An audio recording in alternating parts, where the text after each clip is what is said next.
এই হাদিসটা আপনার মাকে বলবেন, আপনার বোনকে বলবেন, আপনার মেয়েকে বলবেন, আপনার স্ত্রীকে বলবেন।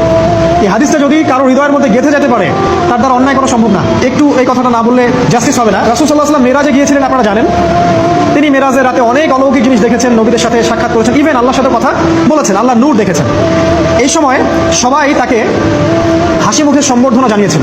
যার সাথেই দেখা হয়েছে তার সাথেই তিনি হাসি মুখে অভ্যর্থনা তাকে জানিয়েছে, আসসালামু আলাইকা আইয়ুহান নবী, সবাই বলেছে হাসি মুখে। একজন মালাক, একজন ফেরেশতা তাকে দেখে হাসেননি, একজন। আপনারা কি জানেন রাসূল সাল্লাল্লাহু আলাইহি ওয়াসাল্লাম অবাক হয়েছিলেন। তিনি বলেছিলেন যে ইয়া জিবরিল, ওর চেহারাটা এত গম্ভীর কেন, সে আমাকে দেখে হাসছে না কেন, তার মুখে হাসি নাই কেন? জিবরিল আমিন বলেছেন যে না মালিক, তার নাম মালিক, সূরা যুখরুফের মধ্যে আছে, তার নাম মালিক। যেদিন থেকে আল্লাহ জাহান্নাম সৃষ্টি করেছেন সেদিন থেকে তাকে জাহান্নামের দায়িত্ব দিয়েছেন, অর্থাৎ জাহান্নামের হেড অফ ডিপার্টমেন্ট, ইনচার্জ। সেদিন থেকে তার মুখের হাসি উঠে গেছে। আমরা দোয়া করি আমরা যেন তার সাক্ষাৎ না পাই। তার কাছে পারমিশন নিয়ে রাসূল সাল্লাল্লাহু আলাইহি ওয়াসাল্লাম জাহান্নামের দিকে তাকিয়েছিলেন, ভিতরে দেখেছেন কি আছে। তিনি পরে যা ব্যাখ্যা করেছেন তা হলো, আমি দেখলাম সেখানে খালি মেয়ে আর সেখানে খালি নারী আর নারী।